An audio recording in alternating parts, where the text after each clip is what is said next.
Greetings from eMedi News and Heart Care Foundation of India. Welcome to the show Chat with Dr. KK. Today we are going to chat with Dr. Professor Harsh Wardhan. He is a senior professor at RML Hospital, Delhi. Welcome to our show. My pleasure. When we talk about management of heart failure, we talk about lifestyle, we talk about importance of exercise, then we talk about drugs. All this everybody is aware of. Then to prevent sudden cardiac death, we talk about two main devices. One is we put down an internal ICU, so-called electric shock machine, to prevent sudden cardiac death, which prevents cardiac death but does not give you a good quality of life. To improve the function and to give a good quality of life, we talk about a device called CRT device, where we can put a device and improve the heart functions. Tell us something about this device. You see, if we say a lot of patients with heart failure, we see that some of the patients who show electrocardiographic abnormalities of left bundle branch block or widening of QRS on the ECG, they have dyssynchrony in their contraction. I'd like to interrupt. That means... Yes. For the benefit of my family physicians, yeah. I tell like that. Yeah. RBB, R means our, means hamari BB, hamari BB hamare saath, ignore it. LBB, मेरी बीवी, L means left. मेरी बीवी छोड़ के गई, don't ignore it. Don't ignore it. Yeah. So that's the way to tell the family I think that's a very nice way of saying it. So when there is LBB, don't ignore it. Don't ignore it. Evaluate it. Yes. So LBB may have good function or a bad function. If you have a LBB with bad function, that means the ventricle is dysynchronous at movement. Okay. But dysynchronous means that means normally we see the heart both the ventricles are not working in together, synchrony. Means first there is a RV contracting, then there is LV contracting.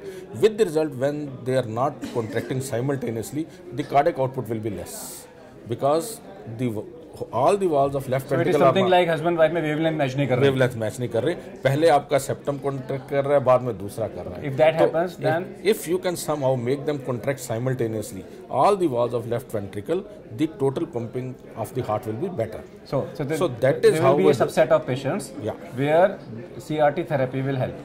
So one of them is LBB. Yeah, it is mostly in LBB only. Okay, one is LBB, essential criteria. Second is that we see on echo. We can see whether there is dyssynchrony between the septum and the lateral. Is there any QRS duration criteria? Yeah, whenever LBB, the duration will be more than 150 milliseconds. These are the patients which respond best. So the duration of QRS should be more than 150? 150, they will respond best. But even people with QRS duration more than 130, they also respond to this. But those with QRS duration more than 150, they respond the best. So now you do the echo. And with echo you can see the dysynchrony. You can find out the dysynchrony. Yeah, and even if there is no dysynchrony on echocardiography, just LBB with more than 150 milliseconds, these patients are going to respond well to this CRT therapy. So that means fundamentally anybody who has a QRS duration of more than 150, and if he has a LBB, he must be advised to go for, provided his ejection fraction is low. Provided is symptomatic and ejection fraction is low, and the common drugs that we use have not been able to control the symptoms. So even in spite of the lifestyle modification and the drugs, if the patient is still symptomatic, CRT is going to help those patients. So in CRT we put three pacing leads. Yeah, in CRT we put 3 pacing leads. One gives contraction to the atrium, one gives contraction to the right atrium, and one gives contraction to the left ventricle. Now you see, left ventricle, you can't put a lead in the left ventricle. So you put a lead through the coronary sinus. Through the coronary sinus, as you know, it goes through the coronary vein on the surface of the left ventricle. So we make the two right ventricle and left ventricle lead contract in such a way that the ventricle contracts. There are some studies which talk about it that the dual pacemaker over a period of time will get abolished. Why not give 3 leads to every patient who needs a dual pacemaker? I'm just talking a hypothetical question because that's what people are talking about. Yeah, you see, still the data is not there. Only when the people have got left ventricle dysfunction, you see, that is just a hypothesis that if you give a pacemaker over the time, their left ventricle will become they're talking weak. about with a normal ejection fraction also. So that's just a hypothesis that if the patient is paced over a period of time, their left ventricle will become weak and then they will need the biventricular pace. But I think the data hasn't supported it yet.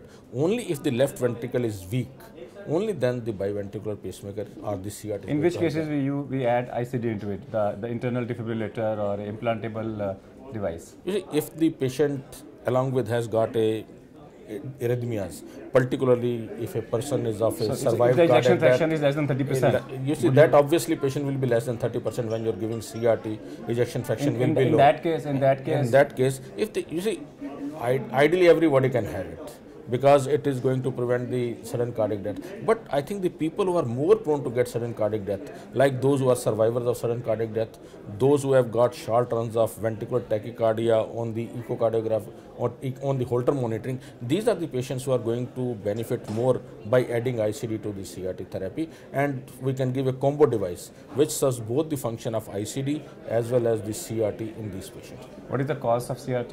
You see, CRT normally costs about 3.5 lakh rupees.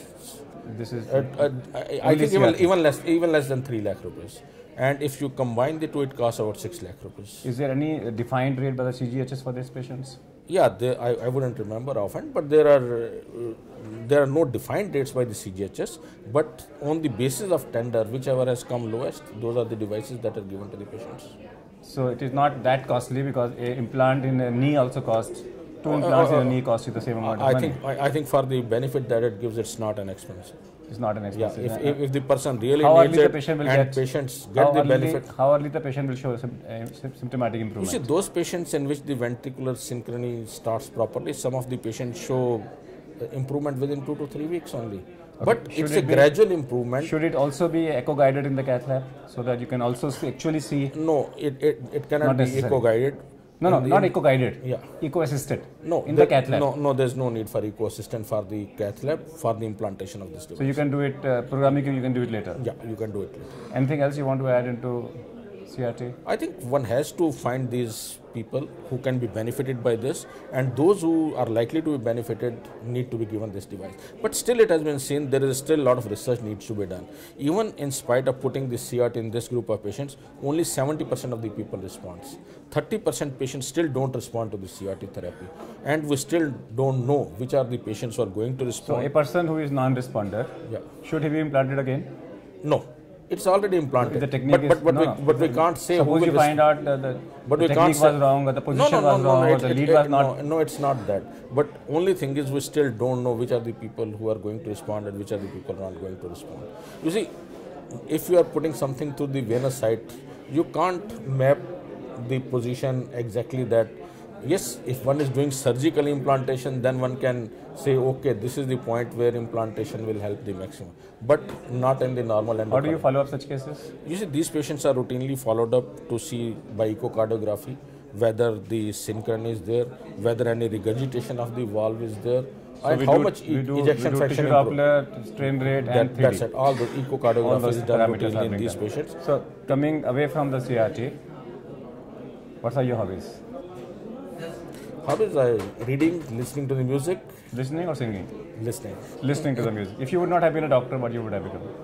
A businessman, a politician, or a bureaucrat, or a... Difficult to say. Difficult. You always wanted to become a doctor. Yeah, I think that has been my desire and passion right from the beginning, to become a doctor. If the Prime Minister of our country calls you and makes you the health minister for a day, which policy you will implement in day one? You see, I like to make policies which can help the poorest of the people. I like to have more emphasis on the primary health care and see that the health care is available to the poorest of people. Affordable health care is available, and preventive health care is also available to the poor people of this country. For cardiopulmonary resuscitation, the new guideline says that we don't require mouth-to-mouth resuscitation, only hands-only CPR is sufficient. Within 10 minutes of death, earlier the better, at least for the next 10 minutes. Compress the center of the chest with a speed of 10 into 10, that is 100 per minute. What are your views about it to spread this message amongst the community? I think this needs to be spread, message needs to be spread, particularly to people in schools, to children, so that whenever they are bystanders, or those people who are working at public places, like at airports, at railway stations, or even in offices, and if these people can be taught this resuscitative measure, sometimes whenever there is an acute cardiac event, these people can help in resuscitating these people. I think this is a message which needs to be spread, and as many people who can be taught resuscitation should be taught. So what Dr. Harsh Wardhan says is that we must spread the message of cardiopulmonary resuscitation across the country, across the field, and let's thank our guest to be with us on this show. Thank you. That's all for today. It was a pleasure. That's all for today. We'll come back with one more show. Till that, goodbye. Thank you.